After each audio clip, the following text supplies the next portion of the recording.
Hello! Welcome to All A Plus Essays, the best among the best. My name is Julie and I will be your instructor as we read through Benjamin Franklin's essay. The article's source is embedded in the video description below. Feel free to read along. Please note that you can get a custom, plagiarism-free essay for as little as $10 a page at All A Plus Essays. The link is in the description. Introduction. Benjamin Franklin was born in Boston as the son of a candle maker. From humble beginnings, he grew into a renowned figure of American history. He became famous for being a scientist, an inventor, a statesman, a printer, a philosopher, a musician, and an economist. Today, Americans recognize him for being one of our founding fathers and a prominent citizen of the city of Philadelphia. In his autobiography, Franklin shows that he desired self-improvement and in pursuit of this goal focused on improvements of 4 different types: intellectual, moral, business, and social. To body, Franklin's intellectual improvements were numerous. As a child, he had a thirst for knowledge.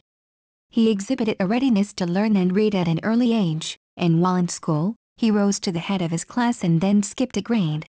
After Franklin's father pointed out that he had a poor manner of writing, Franklin resolved to improve not only his manner of writing but also his arrangement of thoughts in his written work. His ambition was to become a good English writer. In his young age, he also was intent on improving his language, and when he got older he taught himself French, Italian, Spanish, and Latin.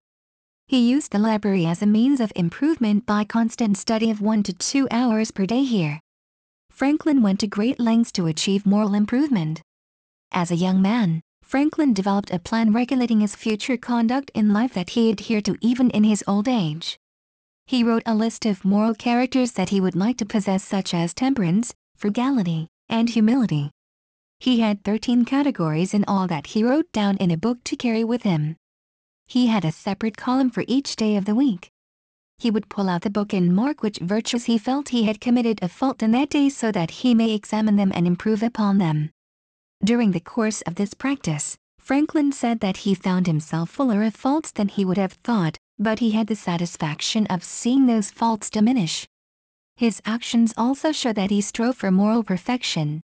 He thought excessive drinking was a detestable habit and abstained from doing so when his coworkers drank all day long. He spent no time in taverns, playing games, or displaying antics of any kind. He also believed in the importance of frugality and did his best to save money on housing. During the 18 months he lived in London, he worked hard and spent little on himself except for the occasional play or book. It was his practice of frugality that led to his wealth and distinction later in life. Benjamin Franklin had a Quaker friend that pointed out that he thought that Franklin had a problem with pride, and so Franklin endeavored to be more humble. He attributed his humility, or sometimes his appearance of humility, with allowing him to hold so much weight with his fellow citizens. Franklin also strove for truth, sincerity, and integrity in all of his business dealings. Not only did Franklin improve intellectually and morally, but he also made improvements in business. In little time after becoming an apprentice to his brother, he exhibited great proficiency in the printing business. He was able to take a failing newspaper and make it profitable by developing a better type and better print, which led to an increase in the number of subscribers. He made a mold to be used in printing houses to combat the problem of equipment deficiencies.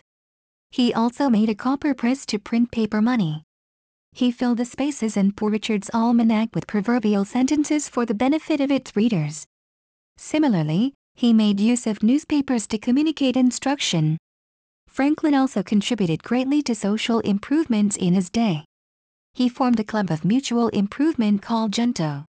He started the Philadelphia Public Library, which was an institution that was imitated by other towns. He laid the groundwork for a more effective city watch and started the first fire company. He established a philosophical society in Pennsylvania and also an academy that grew into the University of Pennsylvania.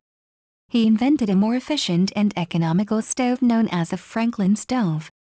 He helped in the establishing of a hospital in Philadelphia and also in streets being paved. Franklin was generally successful in his attempts at self-improvement, excelling from an early age. He attempted to be the best person he could be and genuinely desired to help others. He convinced co-workers to stop drinking and spend their money on food instead and also loan money to them.